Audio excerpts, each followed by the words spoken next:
Hello and welcome to another episode of Go Big with Micha.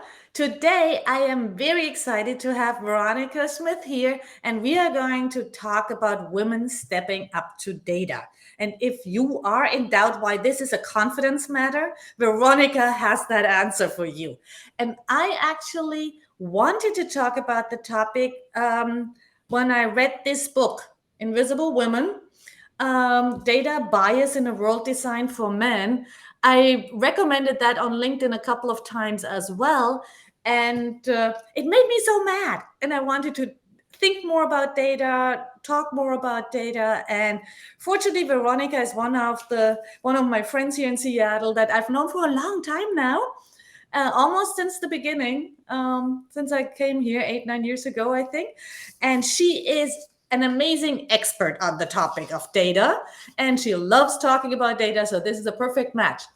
And I'm telling you who are watching this, please afterwards or during our session. Hi, Roberta. Feel free to drop in questions. Feel free to reach out afterwards to ask more questions. I'm always happy to facilitate that. And as I said, Veronica loves talking about data and the importance of data. So we are here for you.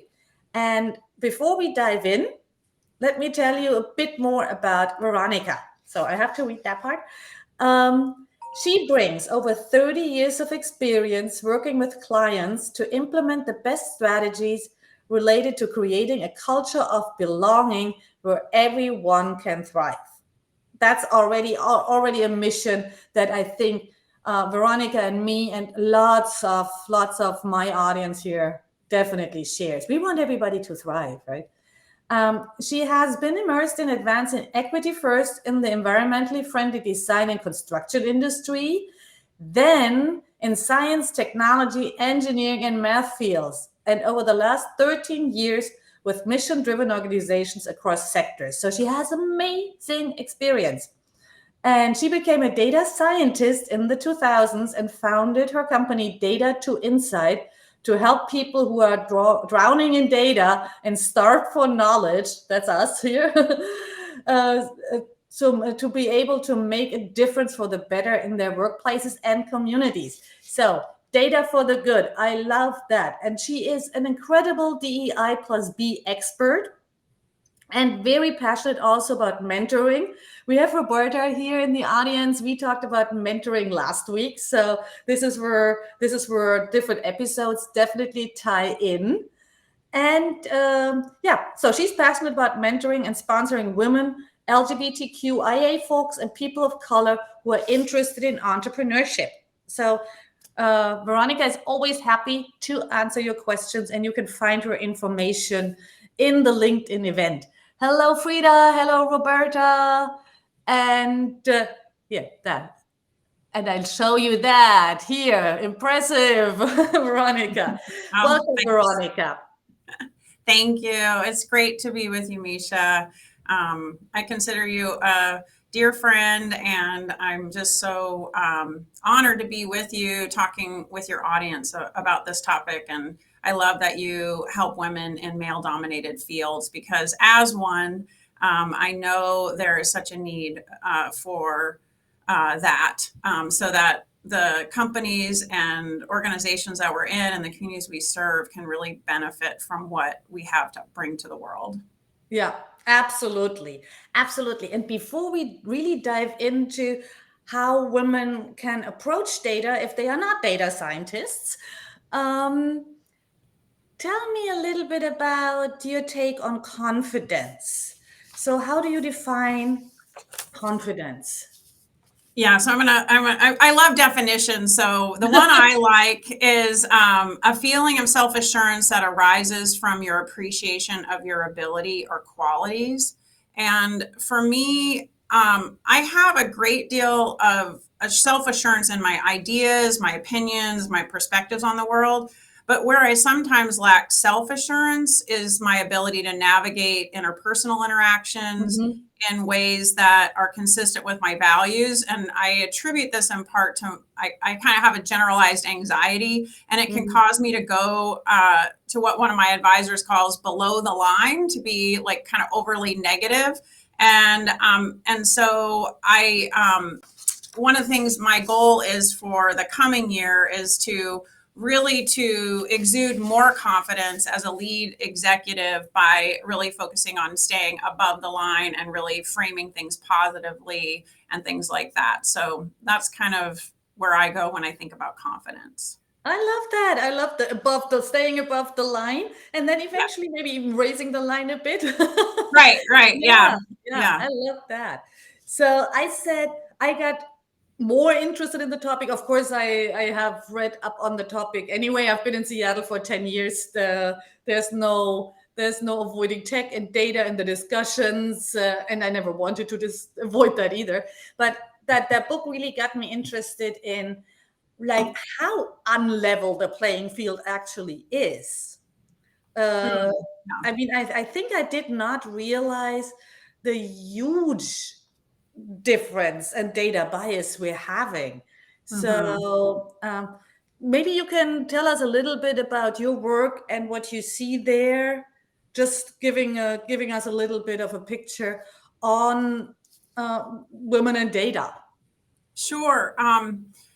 Yeah, I mean, I think you talk about being in Washington State, and as many folks probably know, Washington State, is the headquarters to Amazon and Microsoft, and yet we actually are 47th in the country in terms of people who go into STEM careers, and Wow. we actually have one of the biggest pay gaps between men and women, and I think these are indicators of like what you say, that there's a disconnect between technology and data science and people who are not in the white dominant culture, Right. and the white male dominant culture, because recently Amazon posted their demographics, and you could see that as you go up in the leadership and also in technical careers, that there's an overrepresentation of men and white folks, and an underrepresentation of women and people of color. So that's again one of the reasons that we need folks like you, is because we know that if we can have a representation of the people in the world who are wrestling with their most complex problems in STEM, science, technology, engineering, and math, then we can better solve those problems.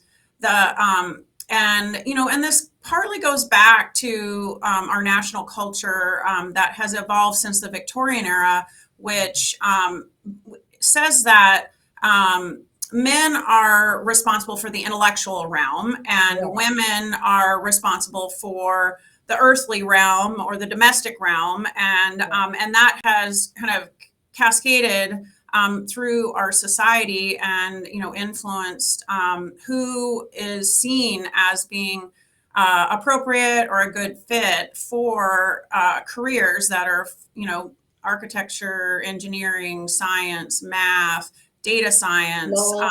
Yeah. computer programming, Yeah. and that around math and data, which again, data now, the way that term is used, is basically a replaces numbers or Mhm. math, right? That's true. So they kind of can be used interchangeably, but the term of the era now is data. And when most people talk about data now, they're talking about numbers, even though really words, numbers, pictures, everything, any bits of information are data. But so around math culture in our country, we have this notion that most people are not good at math, and math is hard, and that for some reason, again partially because of this Victorian era model, that men are going to be good at math, and then also there for Girls other are reasons, for not. Yeah. example, Mhm.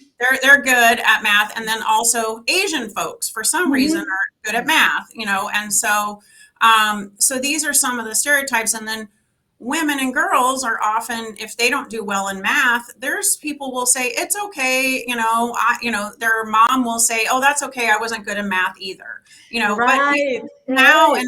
Yeah, but we would never say that in modern times about reading, right? You would never say like, oh, it's okay. My kid can't read, I can't read, yeah, that's not yeah. it, not acceptable. So these are some of the things that influence the attitudes and beliefs about data and Yeah. math, and that And a lot of people just kind of turn off to that because yeah. they are like, oh, well, it's okay to not be good at math because only a few people are. Yeah, and that is so interesting because you and I have talked preparing for this about our personal backgrounds. And I mentioned a story. I probably write a newsletter or something about it. When I was in high school in Germany, that was, of course, exactly this thing. Uh, Boys are good in the sciences and math, and girls are good at the languages. Right. That was around a lot. I came from a girls' boarding school, Mm. and this is not, I mean, this is not a representative number of people, but I was so surprised when I went back to a class reunion, like, I don't know, when we were all out of school for 10 years, and half of those girls I went to a girls school with were math teachers, had science degrees, half of them, 50% literally. Mhm. And the number is a lot lower in the co-ed school, the public high school I went to afterwards. And I was told, uh, we had back in the day, the German system was that you had to decide on two majors. And I chose German and math because I did not want to spend a lot of time on studying. And I'm like, German and math, yeah, this is just, you have to understand it, but then you run with it. It's not studying, learning. And I've, and I was told nobody is good at languages and math. And I like it that you define math as a language. You just need to acquire, right? And so I wanted to, okay, long story short, I asked you what your background was, why you did have less of um, a fear or less of the social indoctrination Yeah, against. yeah, we talked about this. Yeah, so I was born to young parents, 21 and 22. My mom and dad were both in school, in college, and working when I was born. And my mom was a computer programmer, and my dad was working in the military and was getting a degree in mathematics, and he became an Okay. efficiency Mhm. expert. So, Yeah. so yeah, I was born into a mathematical family, and so I uh, learned the language. I learned to love math. And so, yeah, so that was, and it turned out that I also had a great aptitude for it. And so, Mhm. yeah, and I love, Misha, that you were told again that people are not good at, math and languages because I'm also a verbal processor. Mhm. I'm a strong Right. communicator. And a lot of people have told me over the years that, they would never think that I would be good at math, or data because Yeah. I talk and, articulate myself in the ways that I do. Yeah, yeah. It is those boxes that have been set out for so long and that are still around to just box you into, like, okay, people who are good at math. The other one is they are not extroverts. So Right.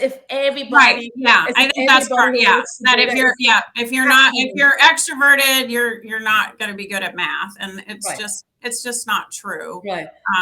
And yeah. And the other thing I wanted to say too about my parents is they were both first generation college students. So it wasn't like they came from a long line of, math professors or, that Right. type of thing. And they both, learned that they had an aptitude and were good at it too, from their own experience. They didn't get the benefit of that from their parents. So Yeah. it's not something, again, that you have to have, somebody indoctrinate you into that as a child, you can learn it. And that's really important about growth mindset. And I think around math and numbers and data, again, because of that culture, because like we've talked about in other countries, like for example, Finland, there is much higher representation of women in the STEM fields. And because of the culture there really is a belief that math is part of everyday life. Numbers are part of everyday life, which they are. And so, this is one of the things that some organizations I've worked with, like Xenomath, they're actually helping pre-kindergartners really learn foundational math skills through math games, and helping their parents learn that help them all learn that math is part of everyday life. And this is one of the things that is really important, because we need more people to be math and data literate, whether they're men or women, or non-binary. We need everybody. I loved math games. Now that you say that, the memory that comes to my mind is my dad and me driving, I don't know, on vacation or something. My mom was a businesswoman, so she was usually not with us.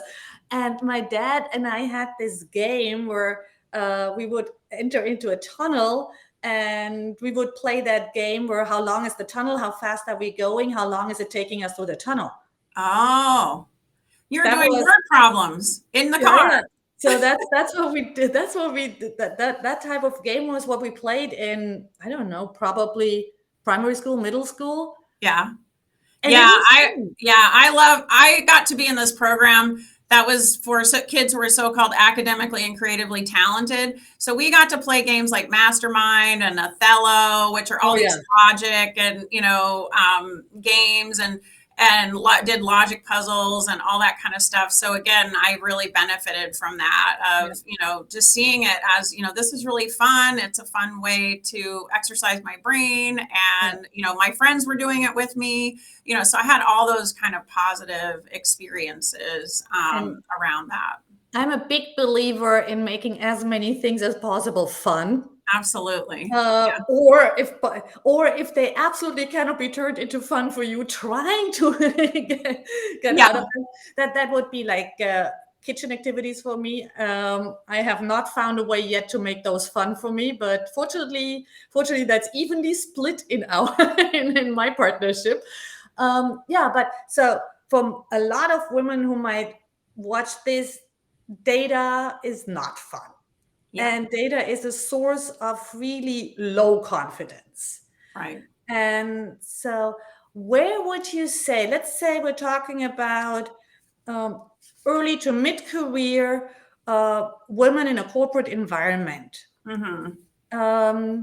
And that can be in pretty much any field in a corporation. So how is someone who is not a data expert, who is not super math inclined, who has maybe a business degree but struggles through everything math related? Yeah. How are women or other folks finding an access point to build that confidence in the numbers game? Yeah, absolutely. So it's going to sound maybe a little simple, but I think it really is true. So one is to really think about asking questions out of a place of curiosity around data. So when you're in a meeting and, they're presenting the numbers and, and you may tend to shut down,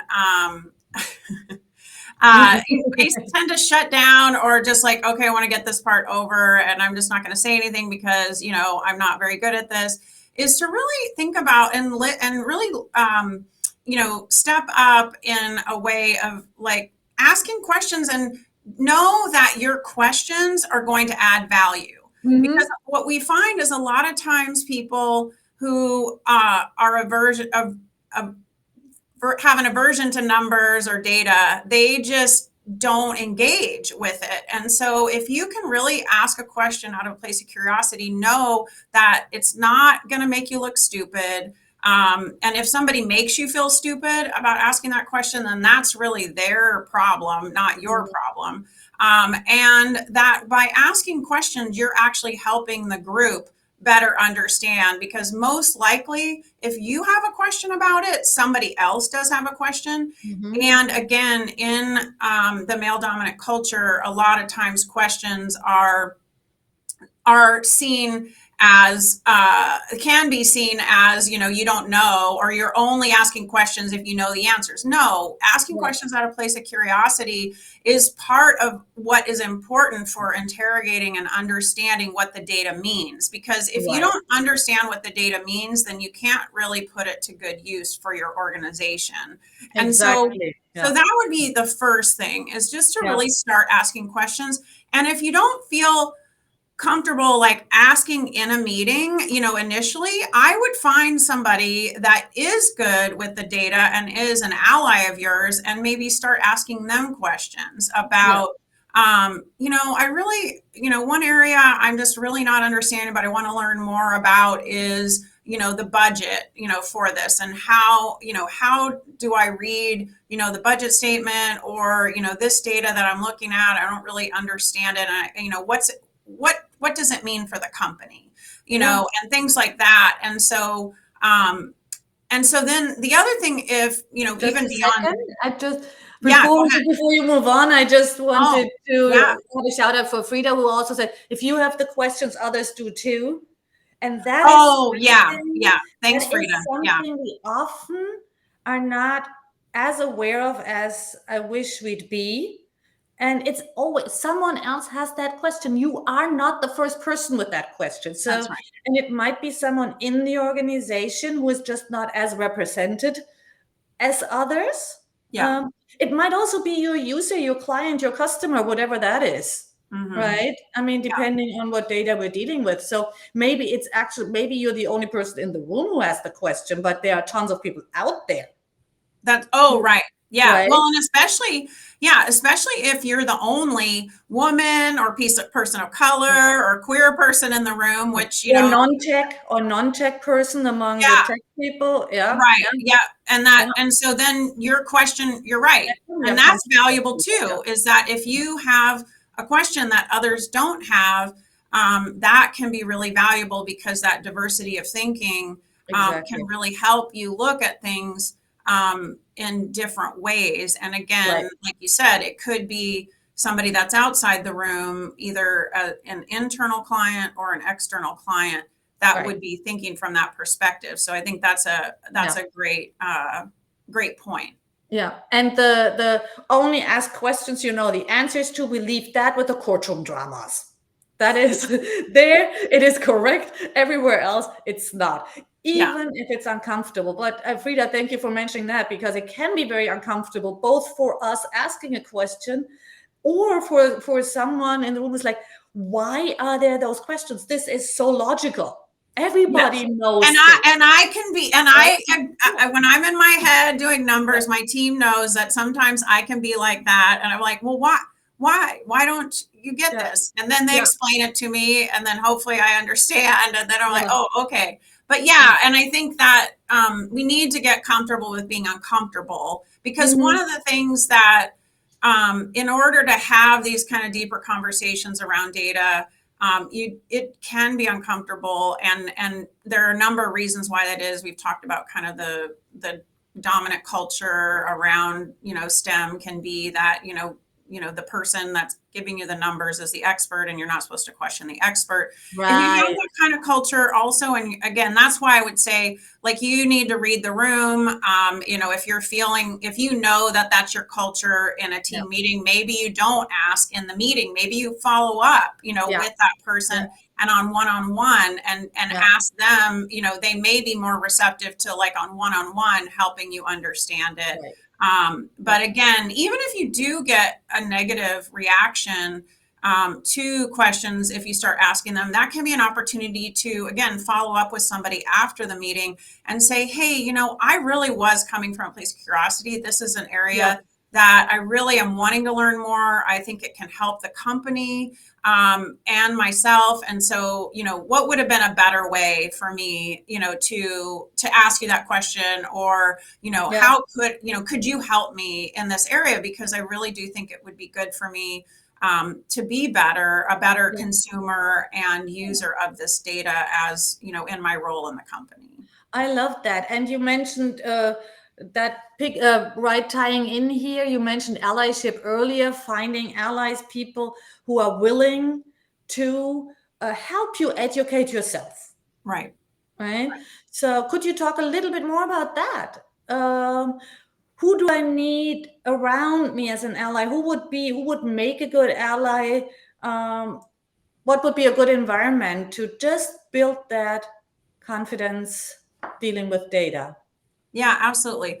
So inside the company, if you can find somebody that is either a peer or maybe one level above you, and really, you can go both ways. If you find somebody that kind of has the same dimensions of diversity that you do, so like for me, that would be, if I could find another white cis woman, straight, or not straight, I'm queer. If I could find a white queer cis woman, that could, we could bond on, those kind of dimensions of diversity, and then they're better at data than I am.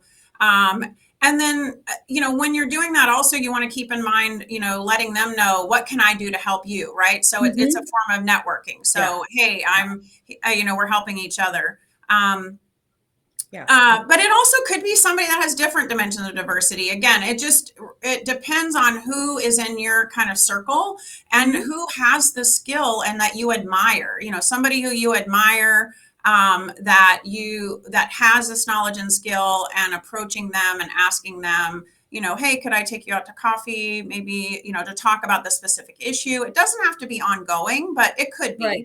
But then also kind of creating an advisory group for you if you want to be more intentional about developing your data literacy and your ability to use data, to benefit your organization, would be to create an advisory group. And I actually would recommend that be people outside your company, so that then you have that sounding board. You don't have to worry about any politics or, dynamics that, and so again, I would look for maybe 2 or 3 people. And again, you could do it like meet with them periodically together or one-on-one. And then in that case, I would also want to be intentional about having somebody that shares dimensions of diversity of yours, but also having a couple people who have different dimensions of diversity. So, are they, straight or queer? Are they a man or a woman or non-binary? Are they, like you said, different nationality,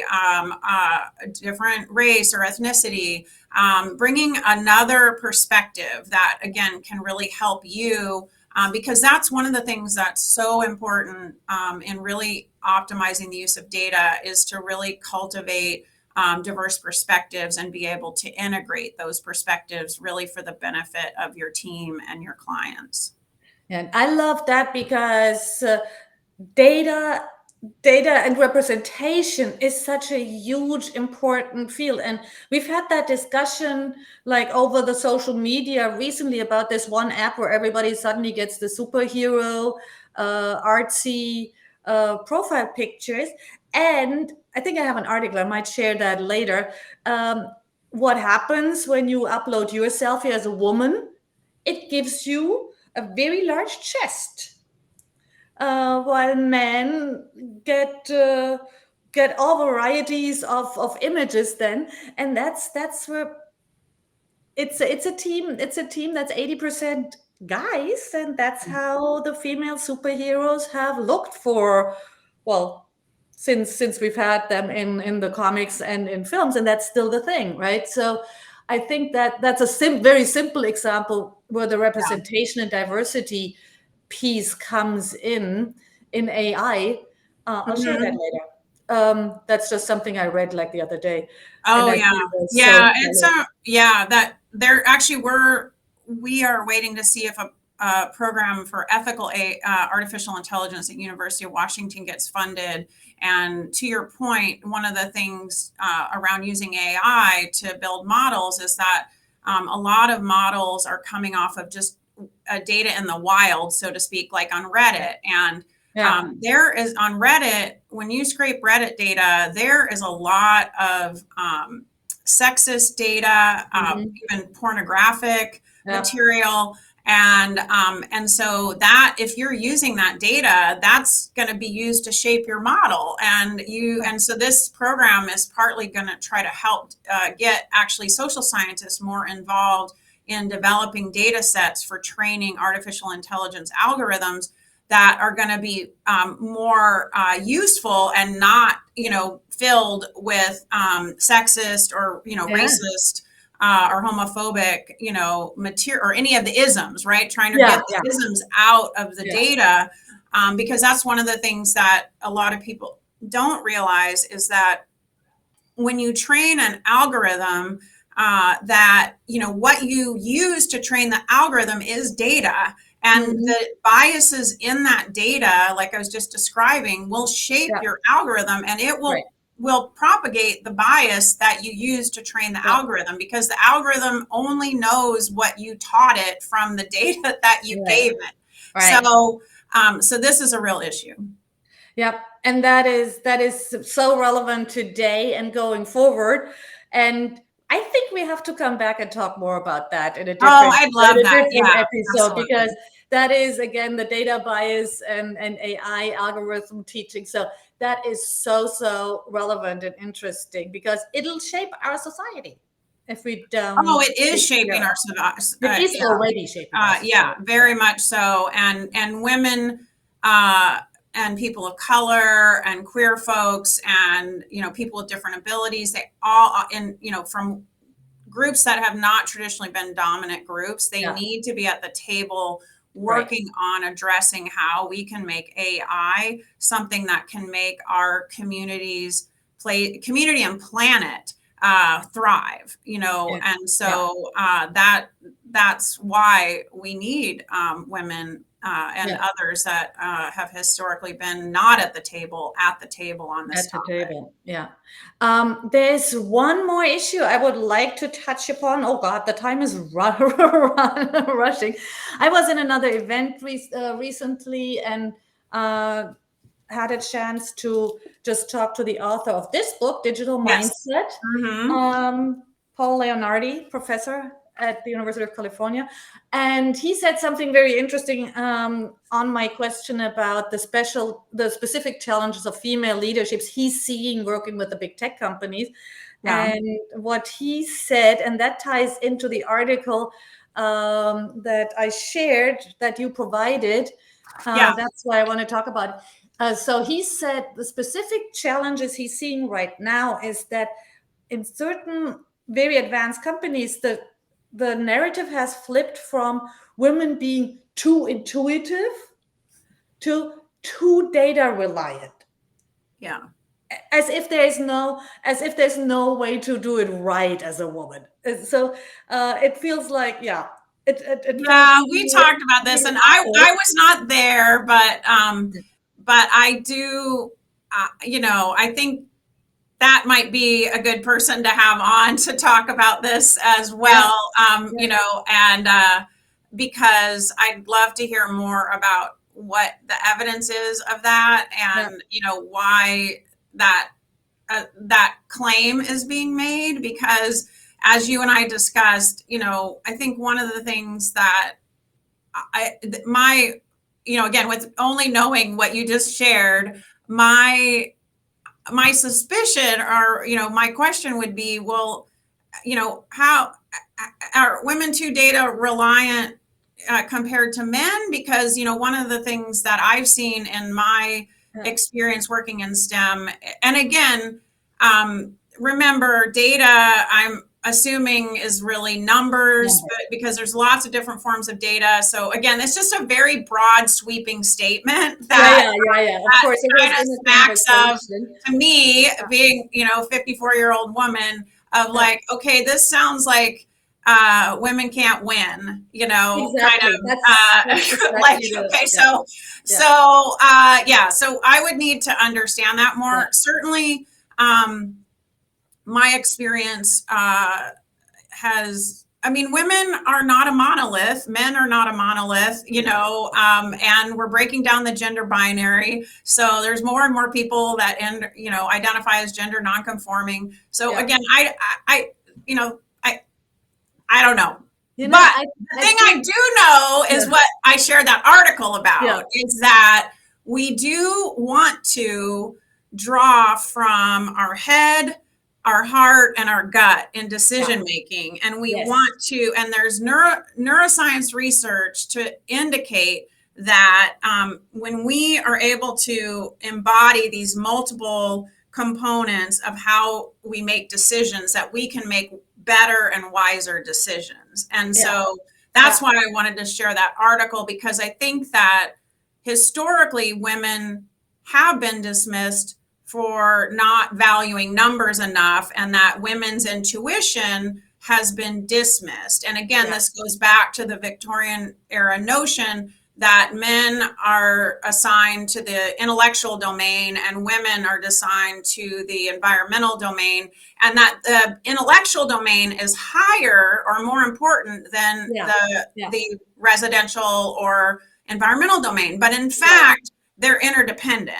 And so that article by these researchers in the peer-reviewed journal on Sage Open, they developed a survey instrument that I just actually took it yesterday. And so I think I shared the link with you. And yes. so what it can do is help you identify how weighted do you what's your weighting in terms of Mhm. do you rely mostly on your head, mostly on your heart, or mostly on your gut?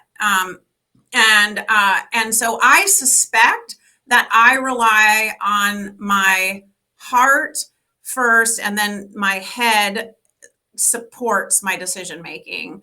And but that partly why they developed the survey is because they, in doing testing the survey, they found that a lot of people think their decision making is one way, but then when they take the survey, they get some insight onto that they maybe are, weighting more of their head than their heart, and they maybe thought they led with their heart. And anyway, the idea I'll is do that that, test, that survey right away when we're done. I just okay, share for now everybody the to thing see to that. know is you don't get your results right away. I'm still waiting Okay, on the results, so it's not instant okay, satisfaction, but I am okay, looking forward to getting those myself. yeah. We could talk about that offline. But yeah, that in the investigation showed is that from different areas of cognitive science, they've shown that human decisions and actions are much more influenced by intuition and emotional responses than was previously thought.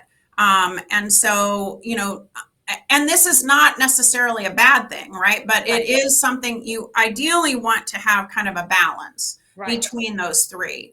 And that's the other thing that I wanted to mention is that one way that you can bring your heart to a decision making is to so if somebody's presenting data, and we kind of talked about this before, and you see like, oh, a client, we've got a high net promoter score, right? And I'm wondering, and so a question could be, well, I'm wondering about how that score varies across different groups mhm, of people. So if we could look at that, it could help us be more targeted in our client relationship building for people in the groups where we score lower.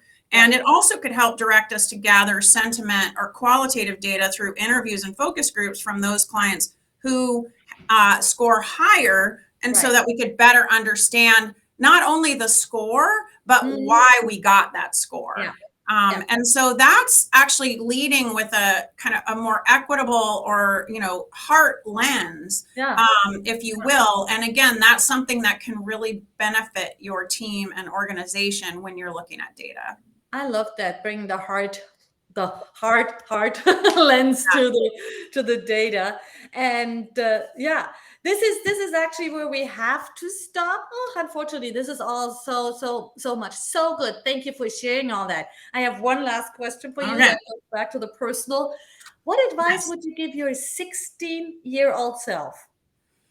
Yes. So I grew up in an abusive family of origin. So my 16-year-old self was really just in survival mode. Yeah. And so what I would tell my 16-year-old self is you are lovable, you are Mhm. loved, you are enough, Yeah. you are on the right path, you will find deep peace, love, and comfort. So keep following your heart, and doing the best you can every day, and trust and believe that it will get better, and that your greatest accomplishment will be to heal from that experience and to go from surviving to thriving and stopping that cycle of violence in your life, Oh my, and help others to do the yeah. same. Thank you for sharing that. Thank you so much for sharing that. Yeah. Thank I'm you. so honored that you came on today. Thank you, Veronica. I definitely think we need to have a second round on this. Oh, would love You it. already shared so much. That was so interesting. And people, please reach out to Veronica, reach out to me. Um, we are happy to continue the discussion. Thanks for being with us today. And yeah, I think we'll do another one in spring. And Okay. Hey, can I just give a quick shout out to my team members? So Frida and Marie are on my team, and I saw that she said she was a math brain, and she is, yes. And so it's really fun to see her on there. Where can people find you apart from on LinkedIn? Well, Veronica Smith at data2insight.com, and on our website, data2insight.com. And we've got a resources page on there that does have some resources for women in STEM. I'm the national co-chair of Million Women Mentor, or the state co-chair in Washington of Million Women Mentors. So we've got some resources there. Please reach out. As you said, this is something, talking with women about these issues and also helping them navigate their careers in STEM is a joy of mine. Great, fabulous. So the website is now also in the lower third. Thank you, Frida, for that. Yeah. And it should be in the comments as well. Always feel free to reach out. And I have one last show this year, next week, with Silke Glab, and we're talking about mentorship for leaders. She is another amazing coach, and interesting enough, fun fact, we went to high school together but never talked to each other back then. So now I'm in Seattle, she's in Dubai, and we are friends. So that'll be another interesting episode. And thank you so much for being here today. Thank you, Veronica. And it was a pleasure, Micha. So wonderful being with you. Thanks for doing this important work. See you all soon. And for those of you who won't be on next week, happy holidays, and have a great start to the new year. See you there. Yes. Thank you. Bye.